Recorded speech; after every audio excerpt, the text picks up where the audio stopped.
Pleasure and the opportunity of being on international film sets and seeing how people work.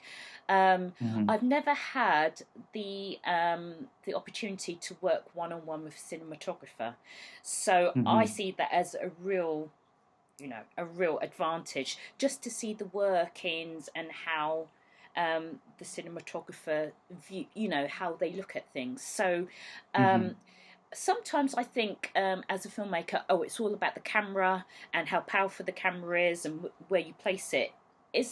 Would you say the equipment is more important than what's in the frame, or can you work with any camera and equipment? I personally can work with any camera or equipment, but the thing that is important is the story, and how all of these elements go towards conveying the sensations and the ideas in the story. Yeah. But in terms of the camera and resolution and megapixels and all of that, like for me, it's all about delivery. It's like, what do you want to do with this project at the end? Where do you want it to go? Yeah. And that's how you choose what's best, Yes. Like right now, Netflix is it's like a big potential avenue for people who are independent and want to pursue making movies. Yeah. And they have specific technical requirements for their selection. So if you're making a film and you want it to go to Netflix, then you have to go to Netflix website and you have to see the technical specifications of how they want it delivered, and then you work backwards and you let that be the reason you choose a high-end camera. Yeah, the determining factor. Yeah.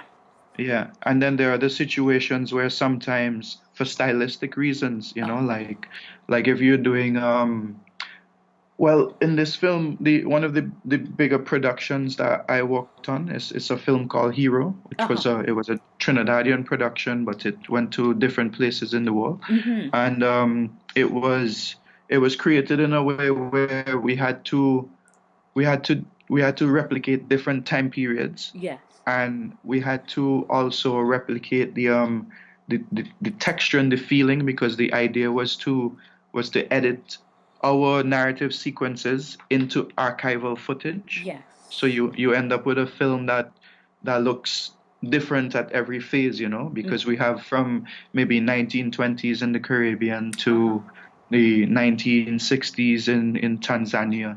In terms of how images of the people were, in terms of how they looked and how the textures when you looked at the image, we needed to recreate that. And that's, well, at the point in time in history, it was a technological thing where the cameras that were available could only produce images with these kinds of textures. It's like 35 millimeter looks different from HDV. Well, not HDV, like tapes. Yes. Like high definition tapes has a different texture. Yeah. So sometimes it's about, if you want a certain project to have this sensation, maybe you shoot it on VHS tapes or on mini DV, as opposed to 4K or And that kind of Super 8. I actually do have a Super 8. And I actually,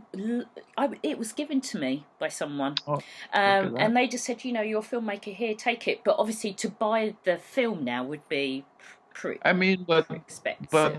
no, it is. I think maybe it's like 4 minute rolls. Yeah, you're Four, right. yeah, Yeah, and maybe it's not so expensive. I don't think it would be more than like 100 pounds. And I don't think yeah, it would. and I don't.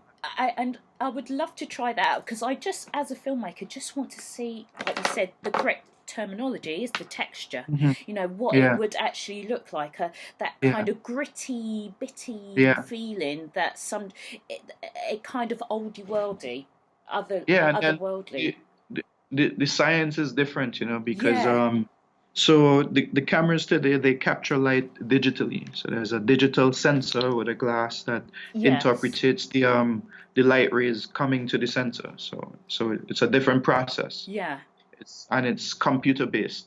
But Mhm. film, celluloid, it's a chemical based process, Yes. and it's this tape captures sunlight inside of it, and then you have to use a chemical to reveal it. Yes. So because I guess the molecules of this tape, it's slightly elastic, Yes. right? In my opinion, when you look at the image, the colors are brighter because the range is more profound Yeah. than a computer is able to do it. Yeah. And the range is like going from the brightest part of a red, for example, to the darkest part of a red. Yes.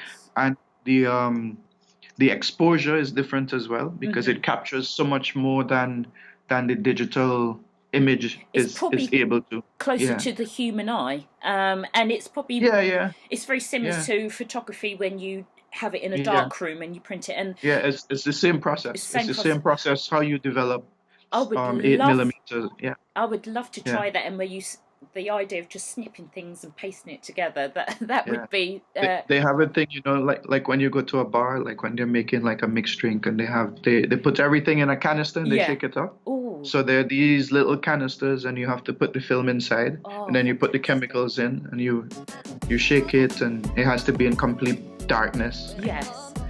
Yeah, Oh, it's the that's same process. That's yeah, I could